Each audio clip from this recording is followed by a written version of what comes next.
ঢাকা বিশ্ববিদ্যালয় সহ ঢাকা মহানগরের বিভিন্ন শিক্ষা প্রতিষ্ঠানে, ঢাকার বাইরে চট্টগ্রাম, বগুড়া, রংপুর, বরিশাল বিভিন্ন এলাকায় এই সরকারি বাহিনী এবং সন্ত্রাসী বাহিনী তারা গুলি, সন্ত্রাস, নির্যাতন করে এই আন্দোলনকে বন্ধ করবার প্রচেষ্টা চালিয়েছে।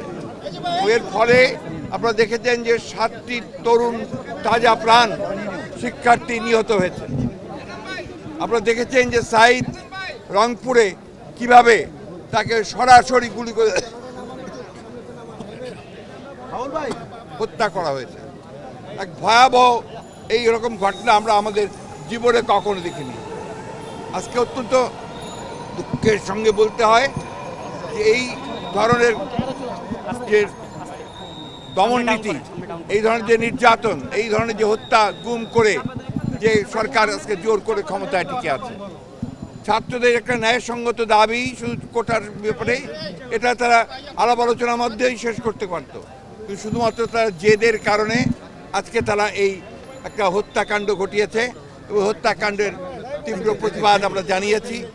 আজকেও আমরা এই গায়েবী জানাজাতে আমরা এখানে এসেছিলাম। আপনারা দেখেছেন কিভাবে এই সমস্ত এই মসজিদেও তারা কিভাবে এটাকে তার এন্ট্রিকে বন্ধ করে দিয়ে আমাদের এখানে গায়েবী জানাতে তারা বিভিন্নভাবে বাধা প্রদান করেছে। আমরা এই তীব্র নিন্দা জানাচ্ছি এবং কয়েকজন গ্রেফতারও হয়েছে।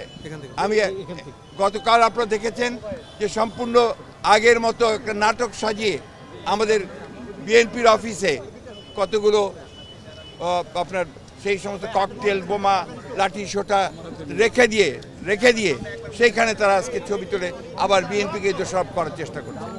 আমরা খুব দ্ব্যর্থ কণ্ঠে বলতে চাই যে এই আন্দোলনের সঙ্গে শিক্ষার্থীরা সরাসরি জড়িত। আমরা এই আন্দোলনের সঙ্গে কখনোই সরাসরি জড়িত নই। আমরা তাদেরকে নৈতিক সমর্থন দিয়েছি এবং সেই নৈতিক সমর্থন আমরা দিয়ে যাব, কারণ এটা আমরা মনে করি যে তাদের এই আন্দোলন যুক্তিসঙ্গত। আজকে আমি গতকালও আহ্বান জানিয়েছি, আজকে আহ্বান জানাচ্ছি। আমরা সমস্ত গণতন্ত্রের জন্য যারা আন্দোলন করছি সেই দলগুলো একসাথে আজকে আমরা গিয়ে যা আমরা পাঠ করেছি, আমরা আদায় করেছি এবং আগামীকাল আমাদের কর্মসূচি থাকবে, সেটা আমি আপনাদেরকে পরে আবার জানাবো। পাকিস্তান শাসক গোষ্ঠী এইভাবে তারা আন্দোলন দমন করার চেষ্টা করেছে, কিন্তু সেই দমন করতে পারেনি। ঠিক একইভাবে আজকে তারা যেভাবে চেষ্টা করেছে সেটার সঙ্গে আমরা কোনো মতেই একমত শুধু নই, আমরা নিন্দা জানাচ্ছি এবং প্রতিবাদ করছি। আমরা মনে করি যে ঢাকা বিশ্ববিদ্যালয়ের সমস্ত হলগুলোকে খুলে দিয়ে তাদেরকে শান্তিপূর্ণভাবে তার সমস্যার সমাধান করা সম্ভব।